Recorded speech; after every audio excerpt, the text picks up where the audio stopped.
This is GamerFeed Radio.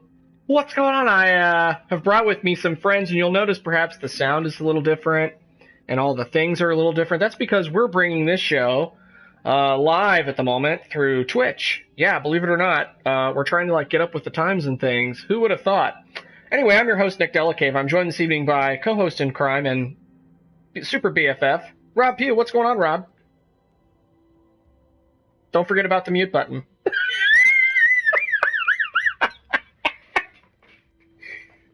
The mute button. Still on mute. The other mute button. Or not. So while we're waiting for Rob to figure out how to... Oh, there it is. You told me to turn my headset off while you did the intro, so I turned the headset off. Oh my god, you're a complete solid idiot. So, anyway, we're here, we're broadcasting this through Twitch, and the audio will be made available through our normal podcast channel, and you can check us out, on iHeartRadio and stuff and things. It'll be on YouTube, the video, and we're playing through some fun, and we'll be providing commentary live, all about Destiny Rise of Iron, which has been out now for a week. And Rob and I have been diligently playing it, and have all kinds of thoughts and comments. So we're going to just kind of screw around on the screen. So if there's random yells, F-bombs, cursing, let this be there will be, I guarantee. Yeah. So let this be the disclaimer in advance that this show will be marked explicit. And there's going to be a little bit of cursing because that's what happens when you do things live. Cope. Thanks, everyone, for tuning in, by the way. And if you're joining us from the great state of California, or across the pond in the UK, or anywhere else around the world, we are thrilled to have you as usual. Hit us up on Sweden. Don't you guys give shout-outs to Sweden anymore? What did they do wrong? Nothing. They're still on the list, but they're a contributing factor. But something is happening in the state of California. I don't know what it is. Okay. But we love you guys out there on the West Coast, so thanks for joining us. I'm just saying. Swedes need love too. You're an idiot. So we're here. We're just going to kind of screw around. It's true. We're just going to screw around here. Nothing major, and try to have some form of effective communication while we're screwing around, and keep things flowing generously. Yeah. So with that. It's like my last trip to Taco Bell. My vote. You are going to be fired. My vote is to start with the patrol. Okay. Because we can do some forge and show some things there. So, Rob, cool. while we're loading in, what are your initial impressions of Bungie's latest expansion? Okay, so we're doing the expansion as a whole? Sure, your overall impression. Okay. Going down to the general tab on my notes. I'm really enjoying it. I don't want to say I'm not as hardcore as you, but you definitely put in more time nowadays than I do. Yep. I'm one of those check in for a while and then check back out for a good long while. This has been probably my longest stint not playing the game since it came out. Right. Because I haven't really played since Festival of the Lost last year. Maybe a little bit after that, maybe in November, but not much past that. So for me, it was kind of good to take a break because now I'm kind of hungry to come back and enjoy everything again. I'm following the wrong person. Where'd you go? There you are. I'm just running around. So what's the agenda here? We just we'll head over just to clearing stuff. Yeah, and we'll head over to the forge. Oh, whoops, wrong button. Oh, returning to orbit. Yeah. Nah, whoops. I need to get my square and my triangle figured out. But yeah, it's true. You're not as regular a player as I am. As I think most of the audience knows, that's kind of my guilty pleasure. Yeah, and I play an awful lot of other things too. So there's a lot competing for my time. Absolutely. Of which I have probably too much anyway. So you're kind of at a different place where with the family and with with work and all, you got to pick and choose.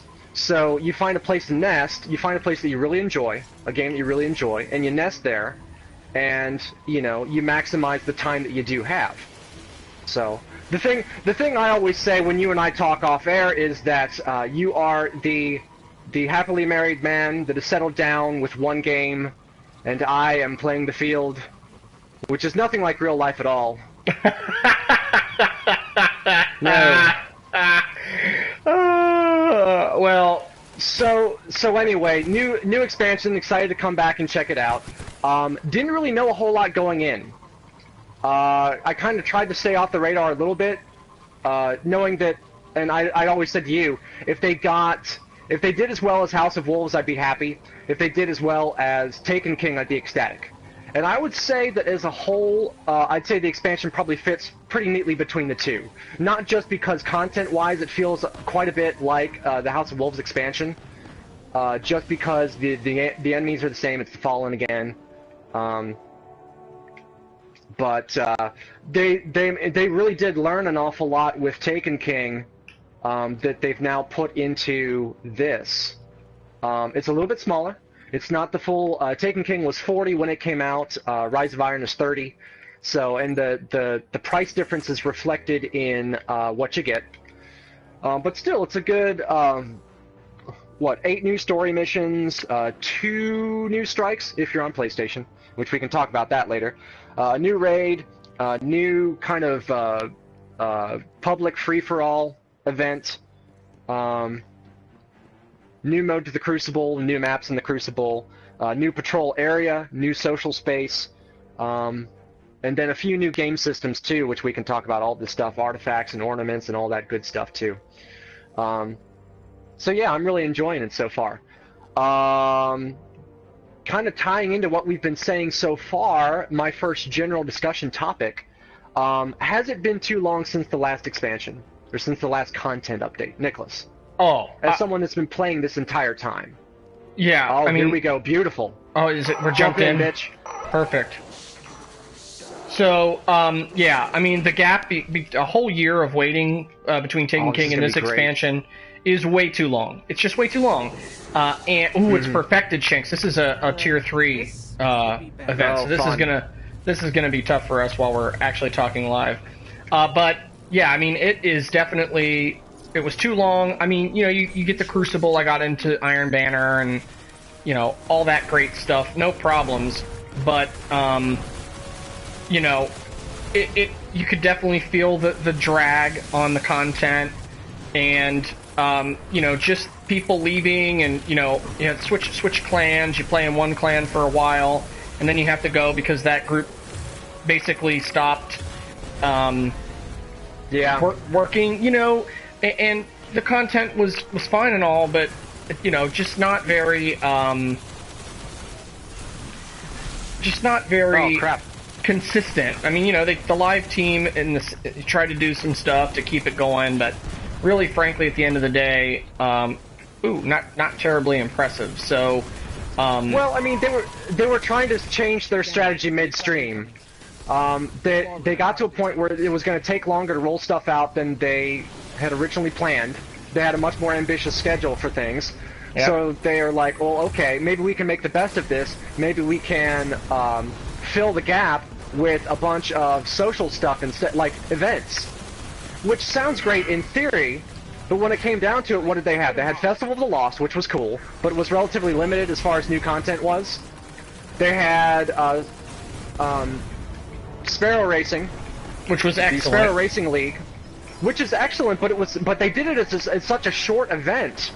I'd been checked out of the game at the time, and as soon as I found out about it and got the willingness to come back and try it, it was done already.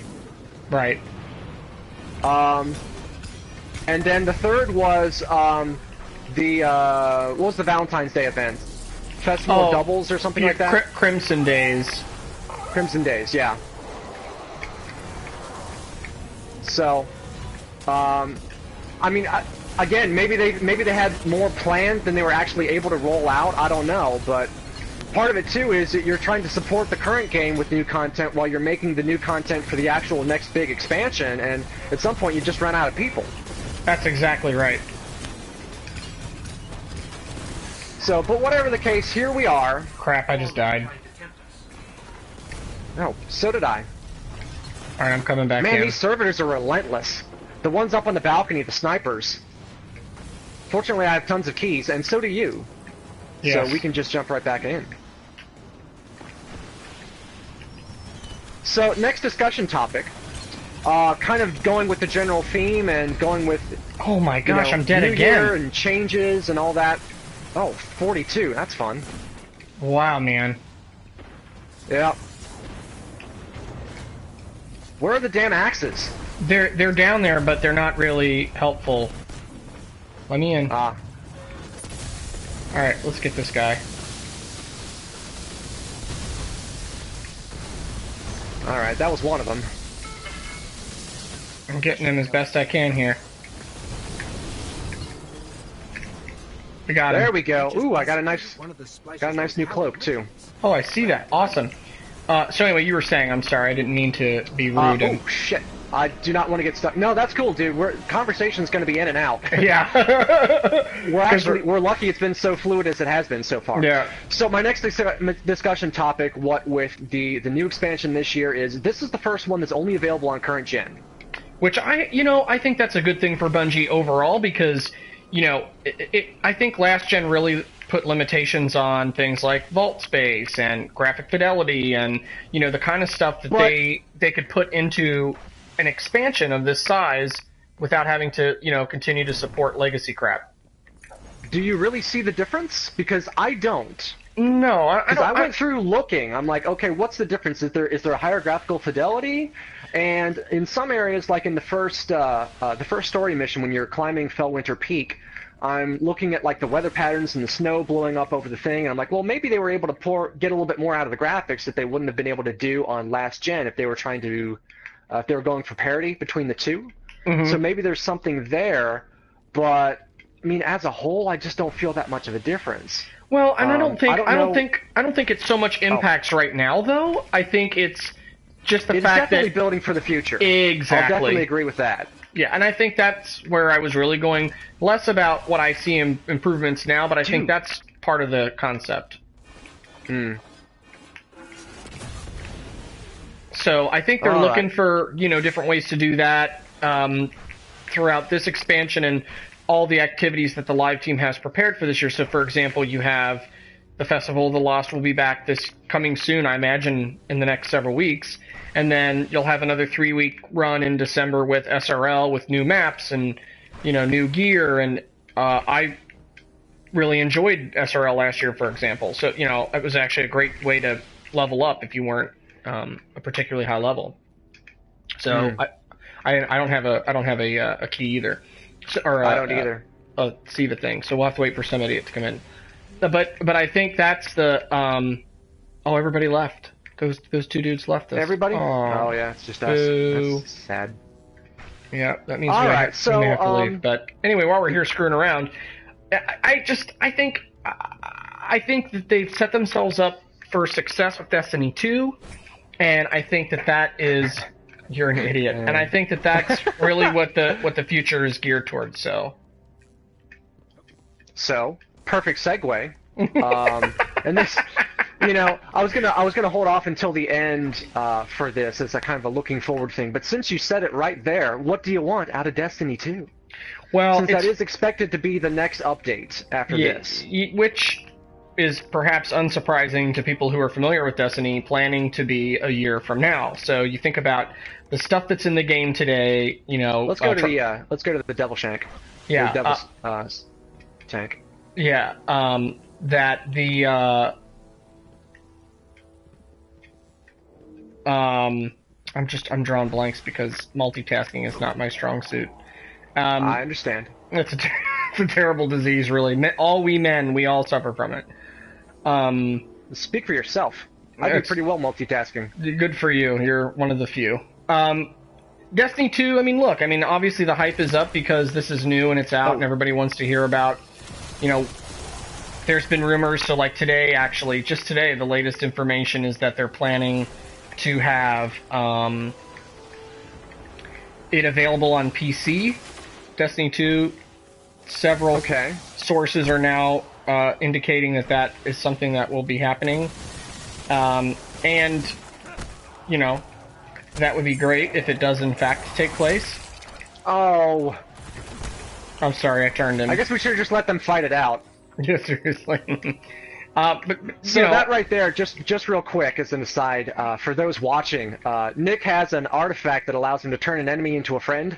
So he tapped this guy who is now non-hostile and will attack other enemies until such time as it wears off, and then we have to shoot him or he will shoot us. Yeah, it lasts about 30 seconds. Sorry, go ahead. I think. No, but anyway, yeah. But I think that's going to be really cool. There's some rumor and speculation now that characters will not be brought over. It'll be a proper sequel, which means you'll be starting new characters and a new environment. That's set the interwebs ablaze with speculation. The Reddits are losing their mind on those rumors. I would be pissed too. Yeah, and they're like, there's unconfirmed. I just became an Iron Lord, damn it. Well, there's unsubstantiated claims now that, maybe, there'll be some kind of gimme because they're taking something away, and what will that look like? Nobody really knows. So, we'll see. But at the end of the day, I think the challenge is going to be being very delicate if that turns out to be true, but I don't think any of us really know what's going to happen in Destiny 2, and, right now everything is speculation, so we'll just have to wait and see. Okay, so wish list then. What do you want? I would love to be able to bring my character over. I would.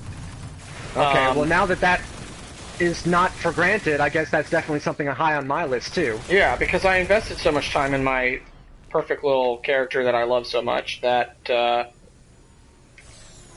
I think I should be allowed to, bring it over, and I was kind of surprised to see those rumors out there, to be honest with you. So there's a warlock in my way. There, is that better for you? There, just let me get into the room, and then we can. I was gonna say, you go ahead and get shot. Oh, whatever. I mean, I was taking all the bullets for you, brother. But anyway, that's definitely something that I just don't. I really hope that isn't the case. I can bring over my character. Alright, I'm going to take the relic. Okay, that's cool. I also think that, I obviously expect that there'll be more activities more regularly, that they'll do a better job of droughts, and that it won't be, as bad as it is right now. I certainly hope so. Yeah, I mean, they've got to have more activities more regularly. It has to be a more living world than, rinse and repeat type stuff like they have today. I mean, who knows? Alright, I gotta run. That's fine. At this point, it's just so early, who the heck knows what the hell they're gonna do. Yeah. I'm always going under the assumption of...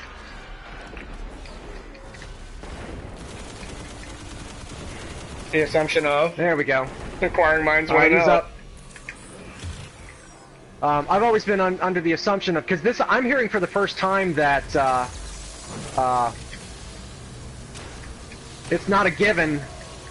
Oh, I'm not wearing Celestial Nighthawk. Damn it. Alright, I'll have to fix that later. I'm hearing for the first time the idea that it might be like a true sequel. Yep. So I'm kind of... My wish list is based on the game continuing.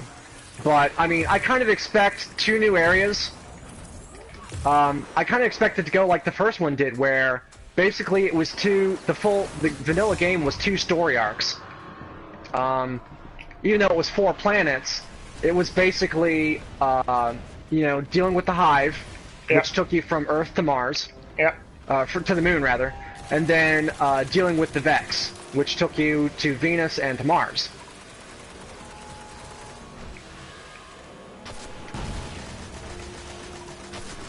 Sorry, concentrating. I know, it's like, die! Yeah. So I kind of want that. Yeah. I kind of want some more... You know how I'm always saying I would love to be able to mix and match my abilities for my characters? Yeah. The more I've been playing lately, switching around subclasses and, getting a better handle on which ones do different things better. I'm out of ammo, so I'm running around trying to find some. It's already Here we go. Cool. I'm now of the opinion of, that doesn't bother me so much. Each class has its own distinct feel, and it should. But I would love to be able to switch grenades. I tell you, like any other FPS out there, just give me a way to toggle through my grenades so that I can use different things in different situations. I want to have some sort of expansion of my abilities that doesn't necessarily have to be an additional subclass like they did with Taken King, although that would be nice. And I'd love it if there was a fourth type of light out there, but it seems almost a little bit too soon for that. Mm-hmm. Here we go, some more, And I guess I'm in agreement there. I mean, having some more flexibility or some different kind of flexibility would be really cool. Whether or not Bungie actually delivers on something like that, I just don't see it happening, to be honest. Exploder Shank. Yeah. I just run past them all. Yeah, I know. I'm well acquainted, because you leave them to blow up in my face. It's your favorite thing, so don't act like you don't like it. Oh, shit. Oh, they're everywhere! Yes, there's many of them. If you die, it's okay. You'll res soon enough. God, anyway, I hate you. I know. Motherfucker. So anyway, just a little bit ago, we were in Archon's Forge, which is like the new Court of Oryx, the new sort of public event activity that Taken King sort of introduced to us, other than random ones that occur on patrol in the world. Yes. What are your impressions of the Forge, since I'm on my way back there right now? Okay. I'll be honest with you. I had been writing up notes for things to talk about here, for better part of a week or so.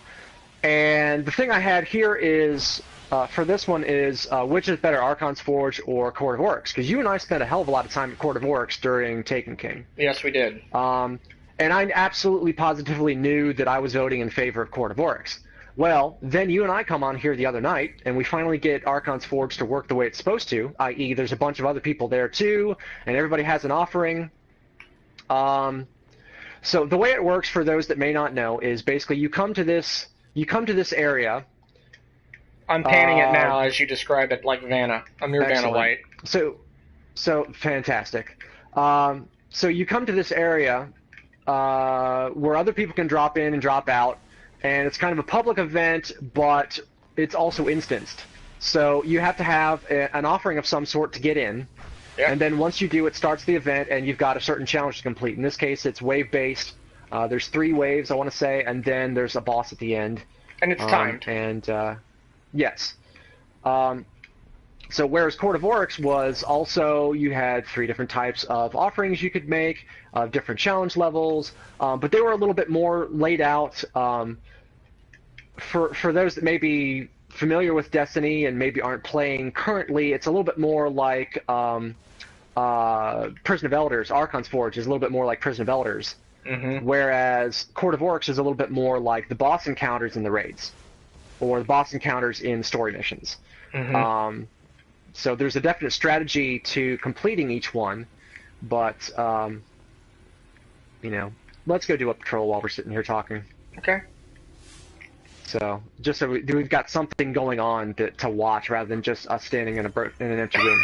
I was giving people a view of the landscape. They got a panorama. That's cool.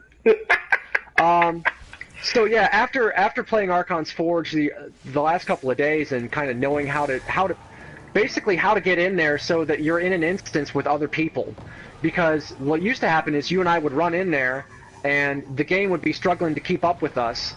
And we'd be in there by ourselves because it couldn't find a group for us, because we didn't give it enough time.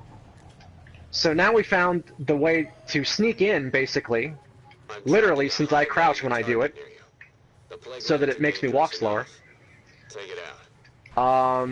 And so you get in there, and there's 6 or 7 other people, and you're doing like the level 2 and the level 3 encounters, and it's a lot of fun because it's very rewarding. It's pretty challenging. But, by the same token, when you get a bunch of people in there and you're just dominating, you're just dominating, it's a lot of fun. Like I had pointed out to you last night, Nick, that, oh, okay, we're going back up there. Yeah. It was really cool because we were kicking ass, and, like, the big main heroic theme of the of the expansion was playing while we were doing it. And it was just kind of perfect because there were 7 of us, having gone through the story missions, having become Iron Lords, which is something else that perhaps we can talk about later. Is just the story, the story, and how the story kind of makes you feel like you're accomplishing something.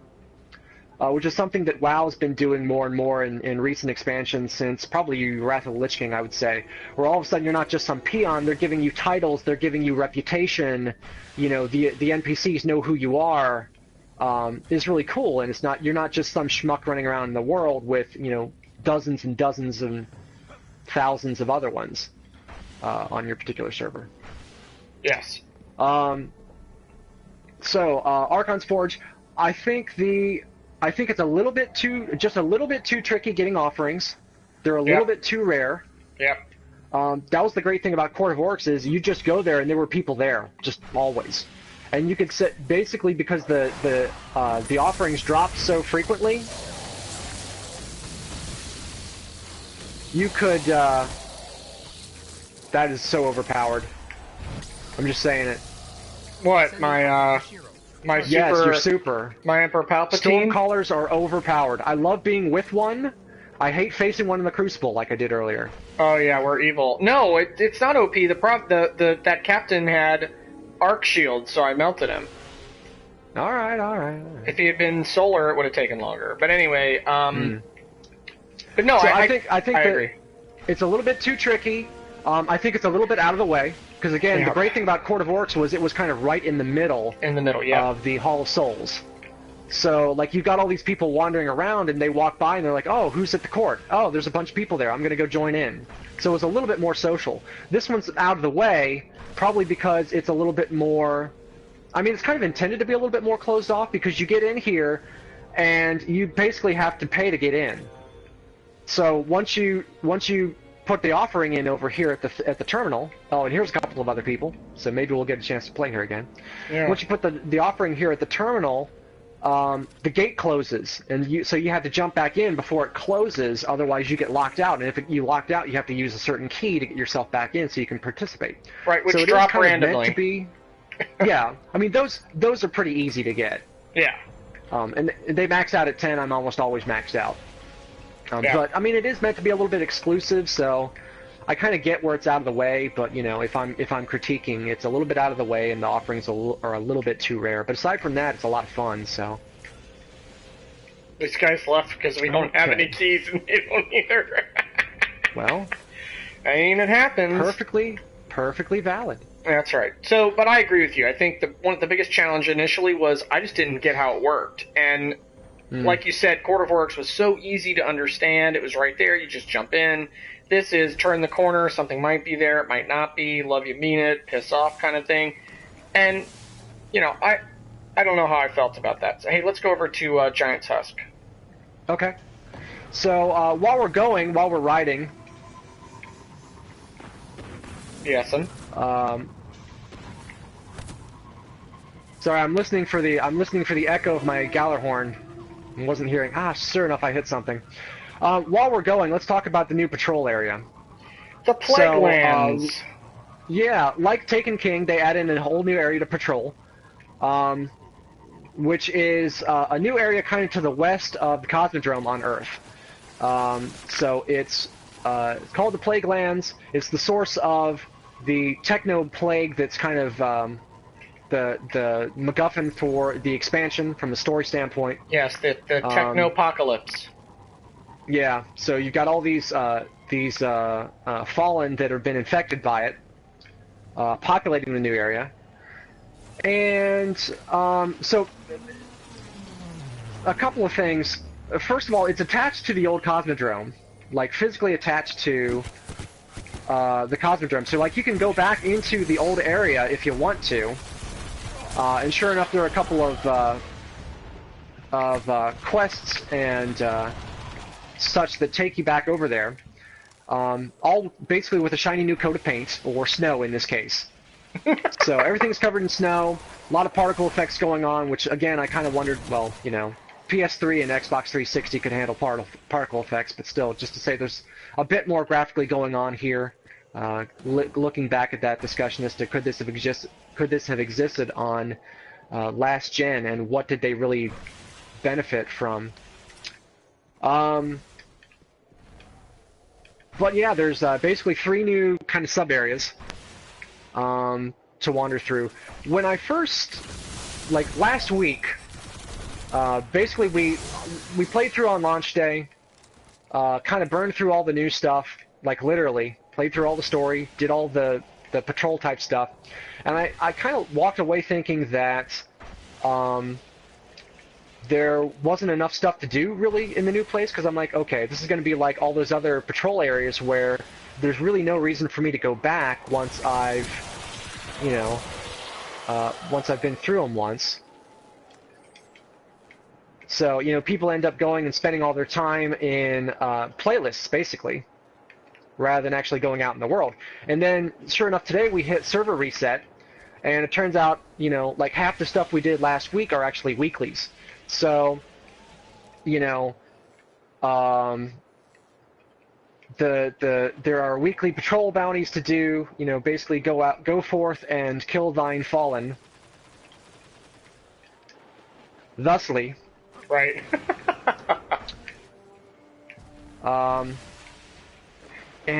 What else was there? There was a quest. There were like 4 bounties. Basically, there was more stuff to do, which I liked. Yeah, and now that we've hit reset, it was a nice surprise. And now that we hit reset, you know, some of those activities make more sense, and you understand how they're divvied out, and yeah. And we went back through and got our week 2 artifacts. Exactly. So, which is something else to talk about. Yeah, and I think that's you know, my general impressions are it's a big area. There's plenty to do. They've mixed it up with, you know, little mini bosses that pop up, and there's a quest for that, and you know, yeah. You've got regular patrols. Goodness, you've got the same old public events, but with different, you know, slightly stuff. more limited selection. Mm-hmm. Yeah. On the patrols, that was a little bit disappointing that there were fewer types of patrols. Now that said, like I said, you get the quest each week that says, hey, go out and do some patrols. Do 15. Make sure that 5 of them are this type, 4 are this type, and 3 are this type. I think are the numbers. But still, I mean, it's a reason to get you out in the world. So, you know, if they wanted to, they could kind of, oh, I got a Sieve offering. Did you really? Yep. From just killing some dude? Yep. Excellent. Well, I'm killing dudes, and I'm getting squat. Looks like a public event coming in. Okay, I haven't seen anything yet, so... There's something going on, because one of the enemies around me just despawned. Oh, maybe it was a patrol event from somebody. It's possible. Somebody was doing the Splicer Priest. Mm-hmm. So that is another fun thing, too, is they're kind of blurring the line between public events and patrols and all of that through the Noble Deeds quest. Yeah, I like that. Which you can accomplish by doing standard public events where they're timed and, you know... Oh, alright, fine then. Sorry, Turn in if you must. So basically, there are regular times per day that the public events happen. So like if you're you know, trying to, you know, get a certain number of public events, you look it up on DestinyPublicEvents.com, I believe it is. That's correct. You know, it'll tell you, you know, at 7:24 or whatever, you know, this public event will drop in this area in this zone. So, and they've refined it now to where it's pretty darn accurate, because it's kind of crowdsourced. So right. Where people would go in and kind of confirm for like the first year or so, yeah, this happened at this time, this happened within the last 5 minutes, and they were kind of able to narrow down on that. But now you've got just random world mobs, just random majors out in the world, just yellow enemies that you can kill that'll get you credit for that same quest, that Noble Deeds quest. And then there are also the type of patrol that is basically, you know, another kind of wave-based, I I'd say survival, but I mean it's really not that difficult to survive. But you know, you face some waves, you face a boss, and you know that also counts towards this quest. So they're basically the thing is they're trying to incentivize people to go out into the world and do things. Which I think is go a good forth thing. And be fruitful. Yeah, absolutely. I think like I said, I mean that was one of my first concerns was that there would be no reason for me to go back to patrol. So it's good to see that they're actively trying to work against that. Yeah, I agree, and you know I think I agree generally. I think the experience is really good. It you know it feels familiar, but at the same time it's got that newness factor. I like that you can go back to the rocket yard and the divide. Yeah, that's really cool. How they change that from the initial story piece, which we'll talk about in just a minute. I like to save the best for last, or reversed order or whatever. But you know, I think overall it's been really refreshing, and the fact that you have these things that you can do is good, and that it gets you coming back, and there's a reason to do it because you get an item that you might be interested in or whatever. And that's great. I think that's exactly what they needed to do to kind of keep patrols fresh. So I'm generally pretty pleased with that.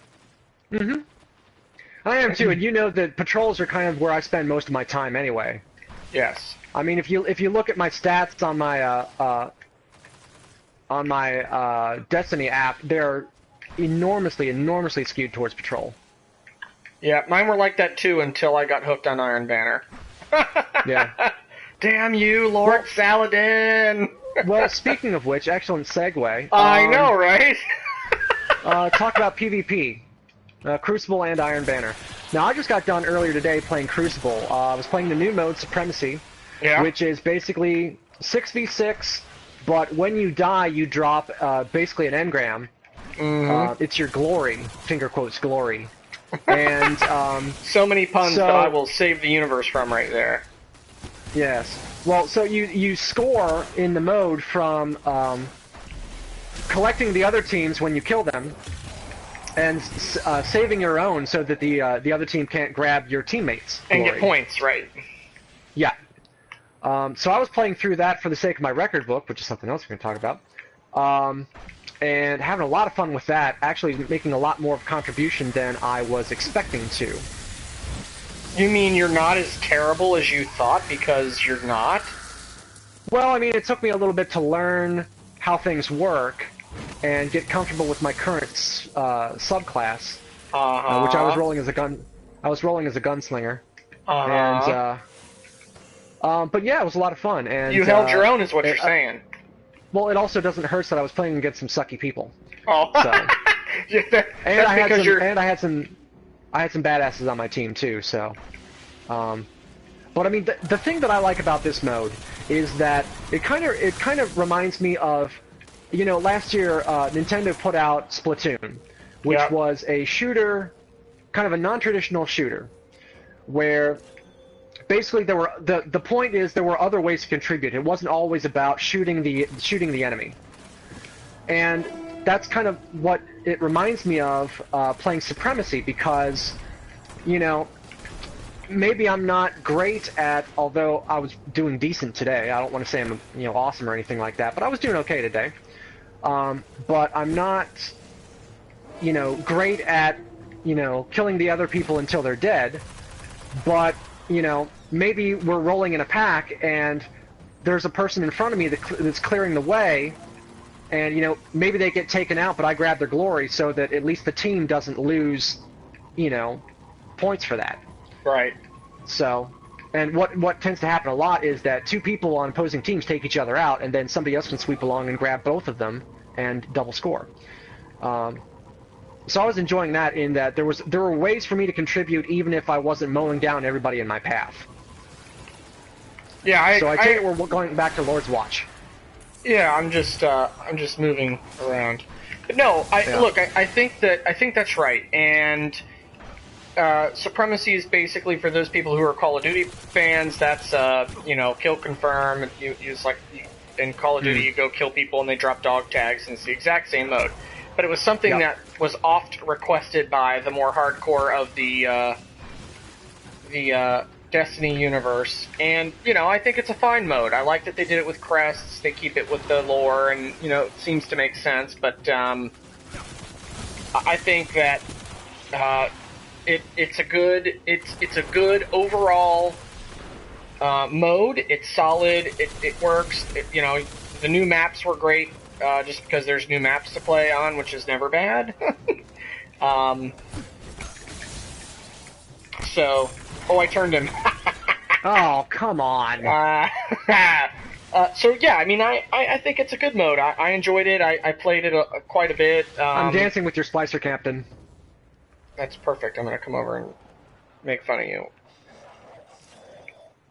We'll kill him as soon as he's done. I was about to say, I'm sitting here dancing, and then he's gonna come back and shoot me in the face. It might be deserved. It might be deserved. Come on, here, kitty, kitty, kitty.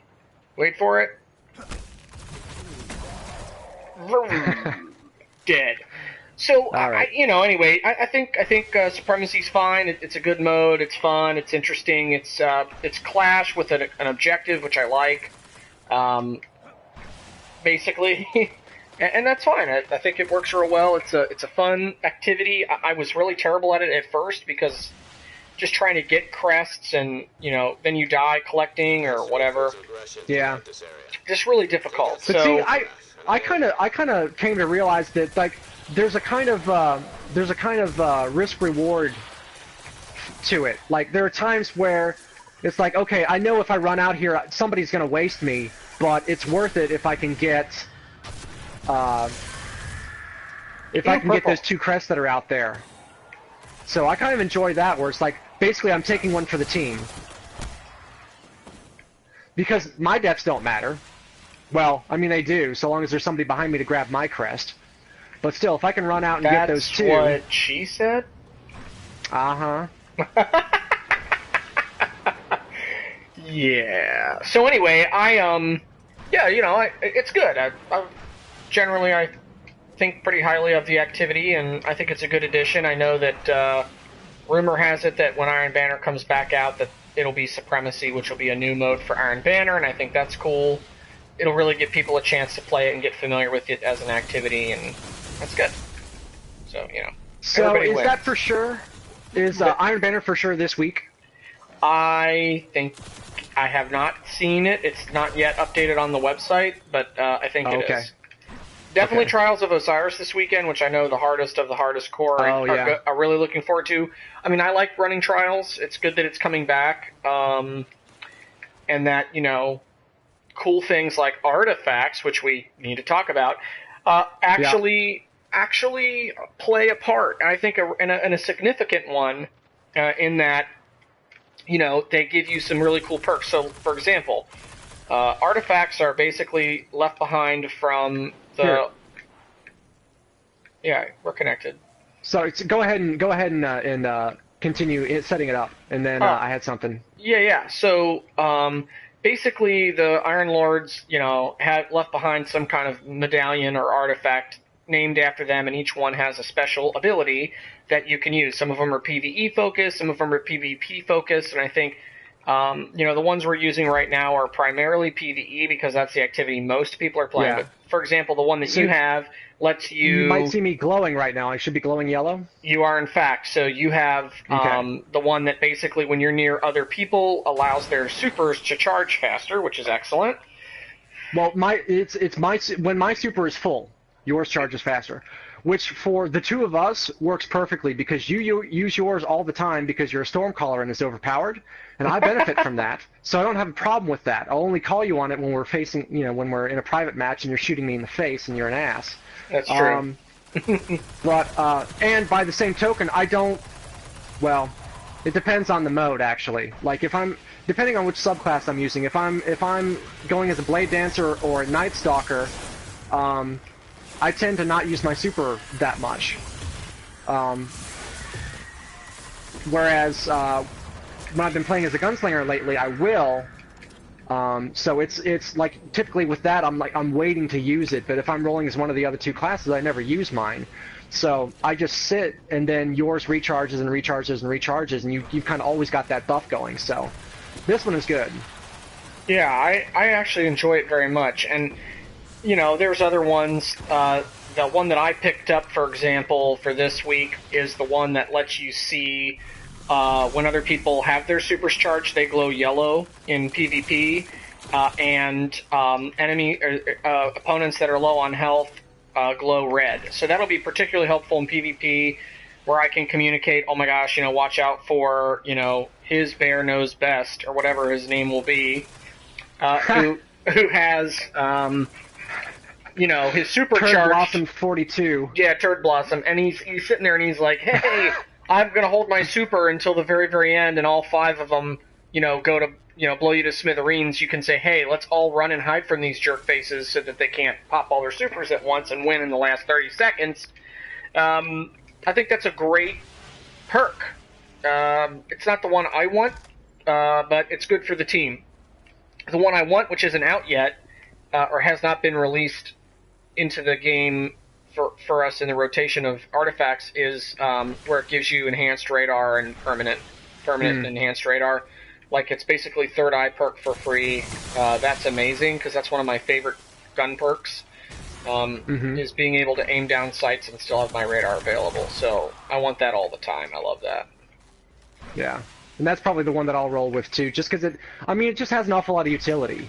Absolutely. But see, but that's the thing. A lot of these are geared very specifically towards game modes, towards subclasses, things like that. Like you were telling me that the one that I got last week that basically takes away my sprint cooldown, which I don't know what that means, because when I have it equipped, I don't notice any difference. But whatever. But you're telling me that works really well for Striker Titans, was it? Yes, that's correct. Because they have a sprint cooldown on shoulder charge and a variety of other things in Titanland. So if you thought shoulder Titans were super evil before and their shoulder charge was ridiculously overpowered, get ready to be fuming mad again. So, although I didn't notice a whole lot of it when I was running Supremacy, to be perfectly frank. So, I didn't what are we notice up to here? So I was just going to go back to Archon Sports. You said you picked up an offering, right? I did, yeah. Well, let's see if we'll can knock that out. Yeah, get another one. I have a proposal for what we do after that, just to keep things moving on and do something different.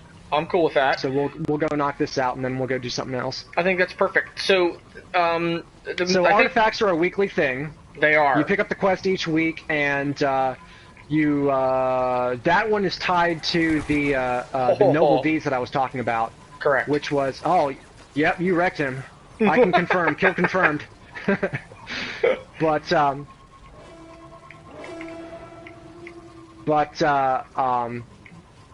that's tied to the quest that makes you actually go out and on patrol and engage in things publicly, basically. Go play with other people. Don't play this as a single-player game, is basically what they're trying to accomplish. So good on them. And so there's an entry in the record book, which is something else I guess we can talk about next. Sure. Once we kill these guys and when we get in the hallway, yeah. I will... Cool. So there's an entry in the record book that basically says, get all 8, basically. So as a weekly thing, like the absolute fastest you can get it is in 2 months. Probably going to take less time than that. Why are you running? Why are you running? I'm hiding in this hallway. I'm going to show everybody the record book on my screen. So I'm stopped in the hallway here. Okay. So here for people who can see us, there's a record book here, and when you go into it, it's the similar in look and feel to the Moments of Triumph book that all of us got at the end of the year, or if you purchased the SRL book last winter, it should be familiar. And what they do is, in this, they were rather smart in that, you can level up in the book, and you've got different armor and items and things that you can get. I think it's brilliant. It gives you direction and tells you where to go. Yeah, so every other tier basically gives you one type of armor for all 3 characters, for all 3 classes, rather, I should say. Most people have one of each class, so it is all 3 characters also. But that is, decent light, drops at 340. Well, I got one that dropped at 352 just earlier. Mm-hmm. And that is tied into the theme of the expansion. So it's it's Iron Lord themed. So everything is fur and leather and Viking-esque, which is really cool. I think it's great. Yeah.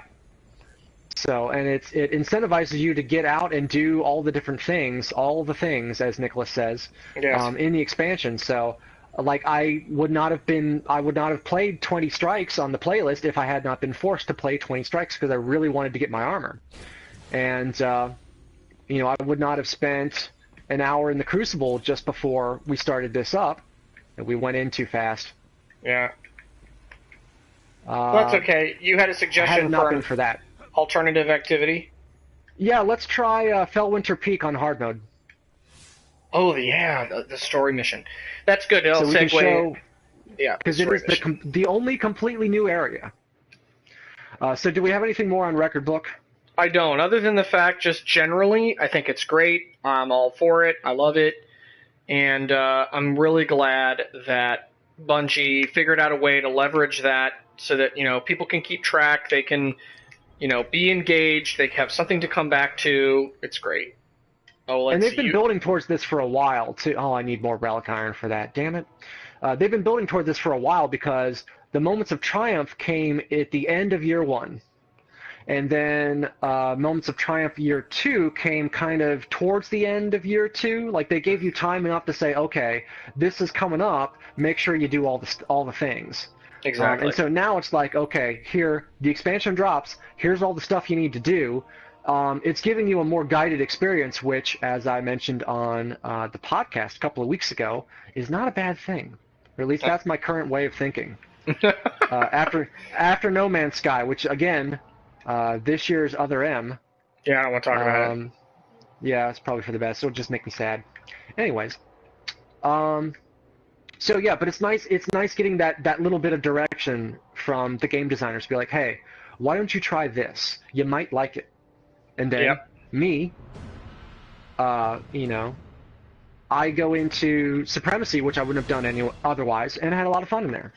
Yeah, which I'm really thrilled about, by the way, that you are expanding your horizons a little bit. So in that regard, I'm really glad. So anyway, we're getting ready to jump in here on the story, and the story is, this terrible thing has happened, and Lord Saladin, or Salad Man, or whatever name you have for him, normally of Iron Banner acclaim, is the main director of all activities, and this evil from the past has broken free, and the Fallen are somehow causing a ruckus, go figure. And here we are on the mountain, the very first quest, on hard mode, because it's actually a thing in your book that you have to do. We're going back through this activity. So the story is that this ancient evil that was sealed away, that the Iron Lords gave their lives to defeat way back in the day, is now... holy cow. See, maybe if you didn't jump in face first. Hey, stop that. I can do what I want. I'll do what I want. I think that, the story is really, really compelling. Like I said, it's the Technopocalypse. And the evils are all, I got him, are coming back, and, we have to stop them so that we can, keep the city safe and all that crap. But go ahead. Your impressions generally of the story. I really like the story. Like I said before, I like that it makes you feel like you're a part of something, even if like every single one of us is the first one to do blah blah blah. Like you're the only guardian I can count on, and everybody else who's doing the exact same story as me. You want? I'll do this side, you do that side. Yeah. I'll take right, you take left. Yeah, that sounds good. I do kind of want to call, BS on this one thing, though, in that, okay, this is the first mission of the expansion. It's the only new area. Everything else is running through stuff from before, for the most part. I think there's a new section of Corvus Bray on Mars. Now, I'm ill-equipped for this.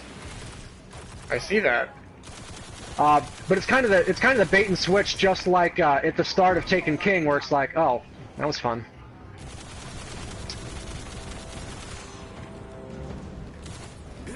Oh, great. Shoot.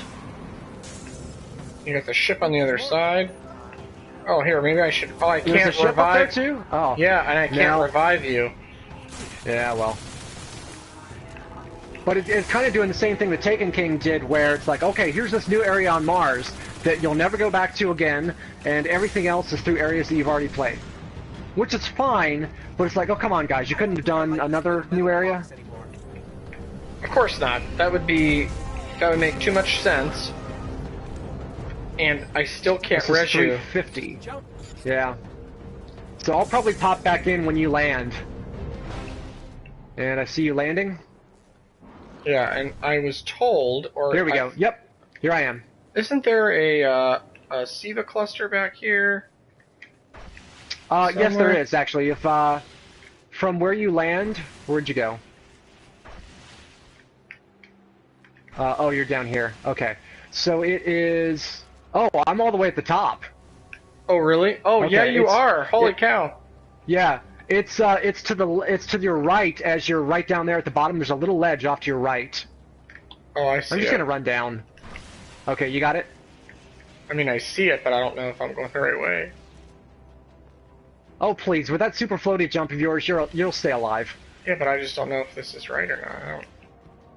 Oh. I mean, it's letting me go, so I'm doing it, but... Yeah, that's not it, but more power to you. You're having fun mountaineering. Alright, well, I'm coming down to you. Alright, that's cool. Oh, I see it. So yeah, that was my only minor gripe. It's like, oh, come on, guys, you're gonna tease me with a brand new area, and then everything else is reused. Please. That's right. And by the way, for those who are watching, I just picked up a Dorman SIVA cluster, which is basically the new version of calcified fragments. Calcified fragments. Yeah, from the Taken King. So they're little collectibles, and you get Grimoire cards and all that crap. So, but yeah, I totally agree with you. It's actually funny. I never really thought of it in those terms, that this was really the only, quote, new area. Yep. If you really, I mean, one could argue Archon's Forge when you go down into the SIVA chamber. I mean, that's obviously new, but... Well, I mean, aside from the patrol. Yeah. I mean, half of the patrol area is brand new stuff. So I'm being a little bit unfair intentionally. This is what I was talking about earlier. I love the way the wind comes up over this. Oh, it's brilliant. Yeah. Yeah. But anyway, yeah. I mean, it's cool though that they give us this. I mean, this is panoramic. This is really good visually. It's good gameplay. Mm-hmm. It's not terribly complicated, although these enemies are brutal. Oh, yeah, crap. I noticed too. I thought these were I thought this was 340 light and it's 350, which is what I'm at. So it's more of a challenge than I was expecting. So I mean, I think I'll be fine. It's just that Sepix is going to give me a run for my money. Yeah, we'll be all right. Well, not Sepix, but the many mobs that come with him. Come with him, yeah, absolutely. Yes. So, in case there wasn't enough screaming on this Twitch stream already. I swear there's another guy. Oh, there is. Yeah, I kept seeing some... Yeah. I got him. Jerk. Cool. Stories Harmony.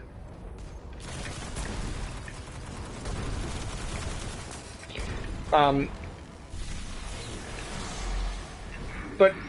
yeah, I generally though I think they did a good job in balancing. As usual, I think the story's too short. I wish there was more. I mean, I'd like it to be longer, but I mean, I felt it was healthy enough. Yeah, but it kind of fits right between Taken King and House of Wolves for me. So it's like 8 quests. I think Taken King was 10. I think House of Wolves was 5. So it's kind of right in the sweet spot in between. And sure enough, in between in price too, because House of Wolves was 20, Taken King was 40. So I mean, at least I feel like we're getting what we pay for, or at least it makes sense what we get.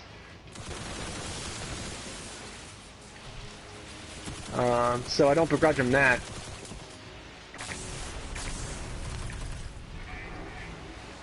Look, it's yeah, I am rolling Gunslinger, so tribe. It's supposed to be dead. He's not dead. He's There's back. something odd in the energy signature. Yeah, there's gonna be some vandals come out of the temple here. Did you say it's regenerating? Kill Sepic's Guardian. Kill it now.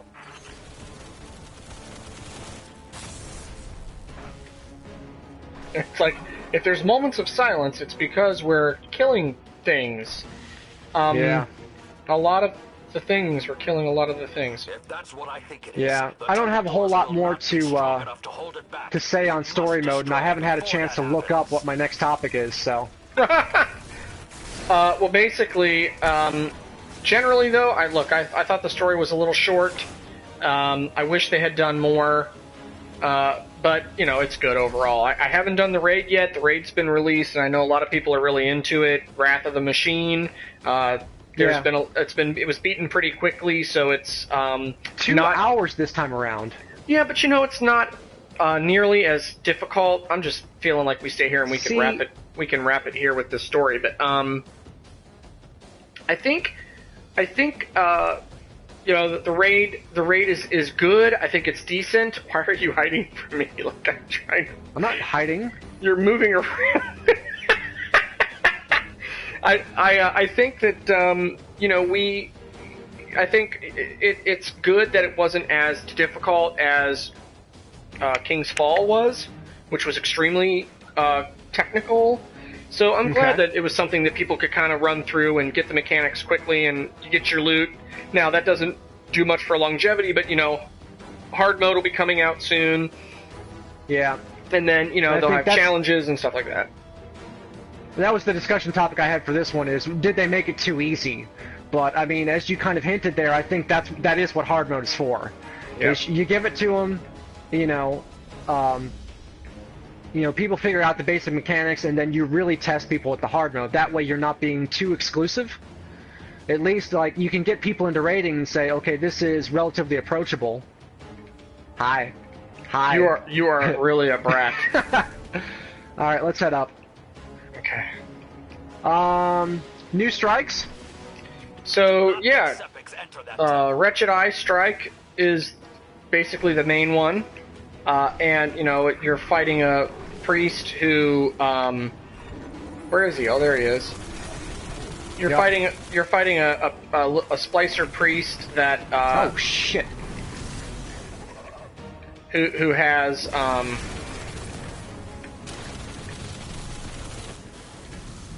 who has taken the eye of an ogre and weaponized it. What? What happened? What happened? What happened? Tell me. No, I forgot that I didn't have Celestial Nighthawk on again. Again, I forgot. To say nothing of the fact that it's trying to kill me. And damn near succeeding. Well, and we haven't had any drops in yet from the ships, which I think is interesting. Yeah, they're coming in. They're coming in. I got them. Oh, okay. I got eyes on. Detecting reinforcements approaching your coordinates. Yes, sir. So, you know, I think overall the story or the strike mode is good.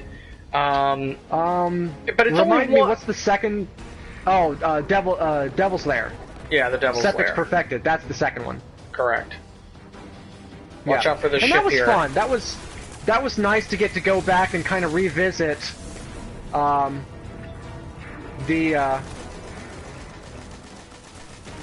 the first strike that we ever did under new situation. So that was good. I'm actually a little bit surprised that the Siva playlist doesn't. I was kind of expecting the Siva playlist to be like the Taken King playlist was, which is kind of alternate versions of past strikes, but with different enemies. Like Siva touched enemies instead, which it wasn't. So, but you know, whatever. Right. You know, it's fun. It was fun playing all the old stuff.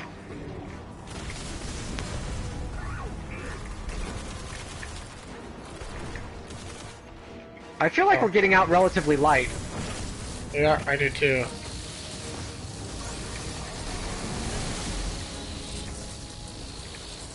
Reinforcements incoming. That was sort of a wasted super. I don't know why I did that. Yeah, well. I should have waited. I felt like I saw the yellow Vandal, and I thought for sure that, you know, there'd be a lot more guys coming. There were more, yeah. Sure enough, there wasn't. That ought to protect us a little bit, but hopefully they'll run into my grenade. So, while we're talking about strikes and missions and such, let's talk about the new exotic weapon missions. Yeah, so the Kvostov is out there, which is cool. That's basically the first gun that you ever pick up in Destiny. And that's fine and all.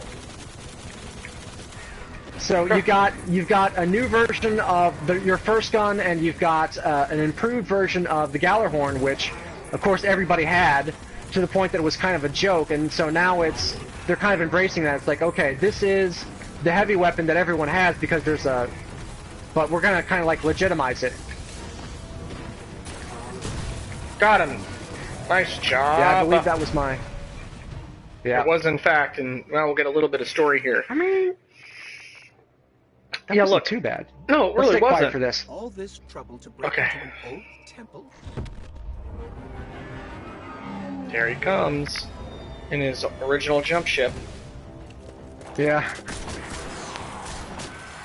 With a heavy machine gun. Even old wolves still bite.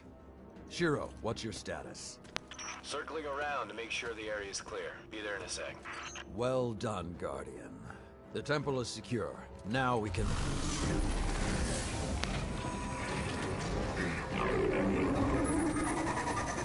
Shiro, get a lock on. I just picked up... Wait. Multiple impacts near the wall in Sector 17. They're attacking the sensor grid. They must know where Siva is.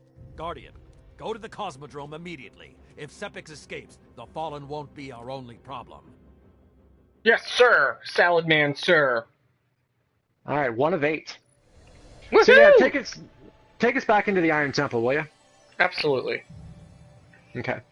So, I mean, I really, really enjoyed the exotic missions, even though Kvostov kind of drove me a little bit nuts. Oh, but it had that beautiful moment at the end.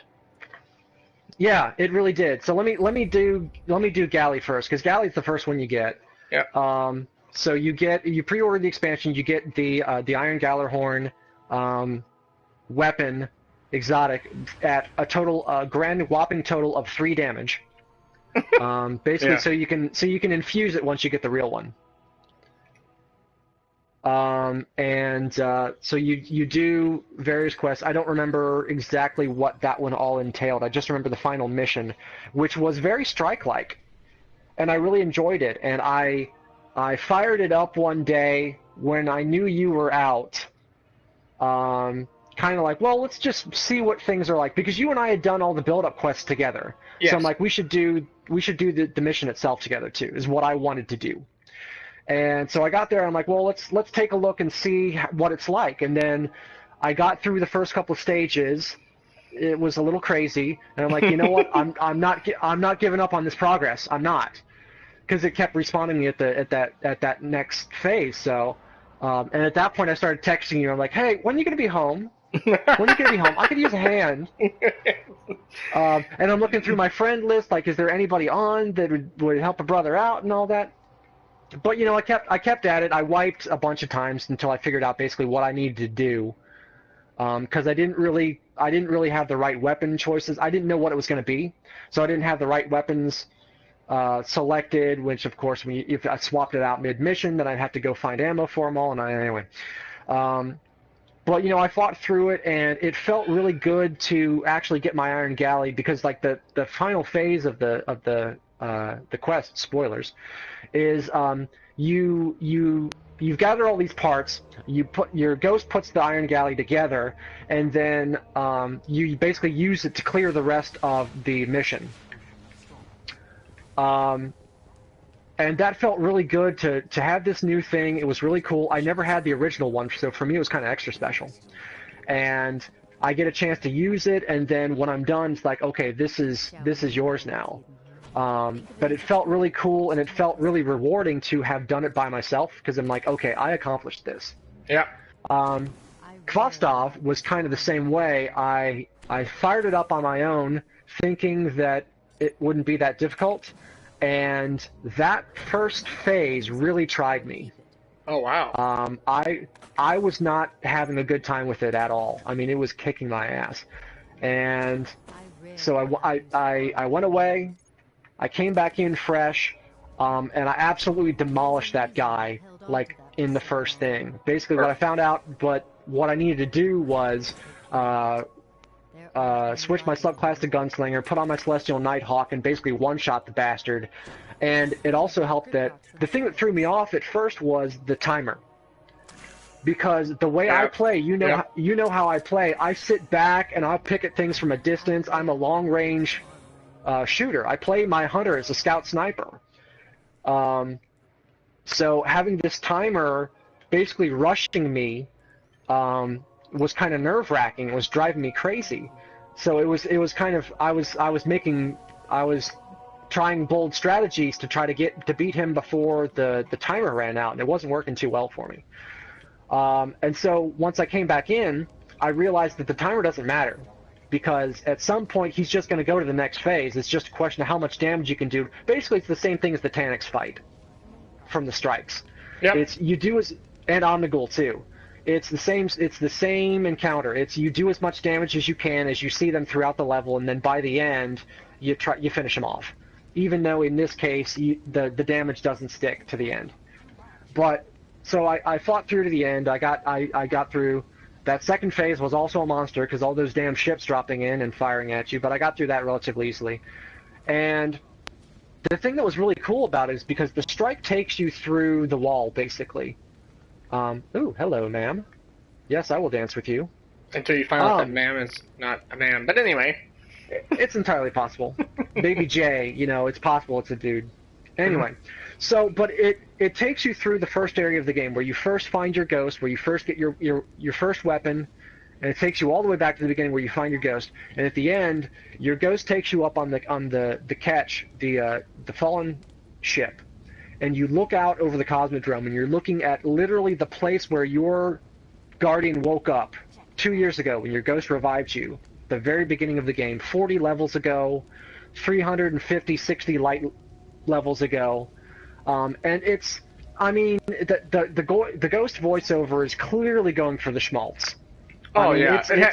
They had to do something to replace Nathan Fillion. I mean, come on.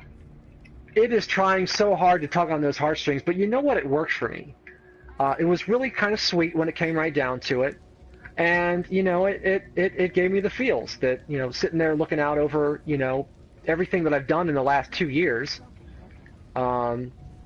300 hours or so of playing, I think, is what I'm up to. 350, 360 or so, which is as much time as I put into Fallout, which is crazy. But yeah, it was really cool. And now I've got a kick-ass auto rifle that I use pretty much all the time. The only reason I'm using a hard light today is because I just got it. Yeah, hard light's fun to use.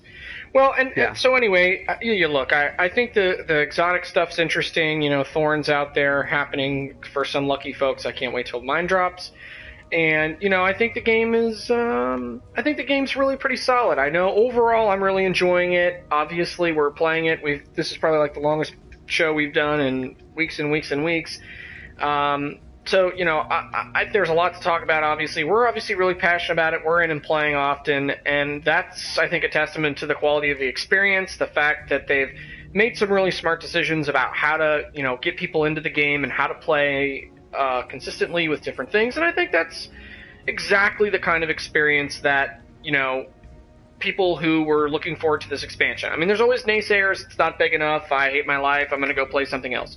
Fine, you know what, that's good for you, but I'm in a big clan with a bunch of dads, we have a great time, there's always somebody to play with. I've got like 500 zillion people on my friends list, so I'm never lacking in the ability to find someone to jump on, run a quick Crucible match, do a raid or something, more random. And it keeps it fun and interesting. Oftentimes you're helping somebody else out, and that's the kind of thing that makes Destiny, I think, a really cool game, is that the community is really helpful of other people. They jump in, the volunteerism is really terrific. So general impressions for me is it's great. I'm a very happy camper. I'm going to be playing this until my fingers fall off. And, that's the kind of experience that I think most people who thoroughly enjoy Destiny are doing. I see you climbing the mountain there. So before we jump here and end the sharing session so that we can play more vigorously without distraction, do you have any final or additional thoughts that you would like to share about this game? The only thing, I feel bad because you just got done wrapping everything up so very nicely there, but the only thing on my list that we didn't touch on was the Easter egg stuff, like what I'm doing right now. Oh yeah. Which is the Climb the Mountain quest. Yeah. So, but I did want to give a shout out to that because it's nice that there's these kind of crowdsourced things in the game. Like there's this right now I'm climbing the mountain. There's an achievement that you get for being able to climb up the mountain, which is funny because anyone that's played Destiny before, certainly anyone that's done any of the jumping puzzles in the raids and such, will attest. And it's actually amazing that I haven't fallen to my death yet, but the jumping is not that hot in this game. The jumping in this game engine is very slippery. My brother says the same thing. He hates it. He hates it. Yeah. But the fact that there is a quest that takes you all the way to the top of this huge fucking mountain with a questionable mechanic is kind of cool. But it's one of those things that there's nothing in the record book that tells you about it. There's no quest that says, here, go do this. It's just something that people found out about. And, I mean, to be fair, Bungie probably showed it to Games Press when they were previewing the game, but still, it's one of those things where you have to go online and people have the walkthroughs for it and the strategy and all that stuff, so you can watch the video of jump here, not here, things like that. Same thing with the Bell quest. Yeah. Which I really wish you and I could pull off, but apparently we need at least another person for. But if you want to go real quick into the contacting Destiny servers. Yeah, I'm getting it too. If you want to go into the inner sanctum there real quick and show everybody the central statues and the bell. Yeah. There's another quest that's not even quest. I think it's just an achievement where you've got these 6 bells in there that you have to ring in a certain order that is the Iron Lord's theme, and you get an achievement for it. Oh, I'm falling. I'm glad we didn't capture that on camera. Somehow I survived. Alright, I'm going to take that as an indication that luck is with me. Oh, damn it. Never mind.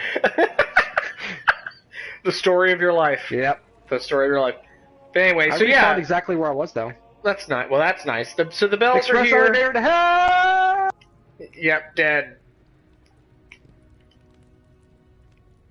So yeah. Anyway, I think the bell thing here is cool. I like the jumping puzzle. I think all that stuff's good. Generally, I think those are nice little touches like that. I agree with you. Oh, did your headset die? It did, yeah. So I had to switch to my PS camera. Well, that's good. The timing couldn't be any better. So as I wrapped up before. Yeah, sorry. No, it's totally legit. Hopefully you guys enjoyed this, our very poor attempt at twitching one of our podcast shows, which we don't typically do, but thought we'd give it a shot. And thanks to those of you who watched this on Twitch. You can also check us out on Facebook. We're on Twitter at GamerFeedRadio. GamerFeedRadio.com, all the shows are posted there. Of course, you can listen to us on iTunes, your favorite streaming app. We're also on iHeartRadio. A lot of people listen to us there, so feel free to download the app and check us out there. The shows post every week. We're here. We're doing our thing. The next show will be all about our noobs feed for the month of September, so all the news noobs need to know. I've gotten really good at that, by the way. It does grow on you, doesn't it? It really does. You're an evil slogan bastard. So until next time, gamers, thanks for joining us for this experiment, and we will catch you later. Peace!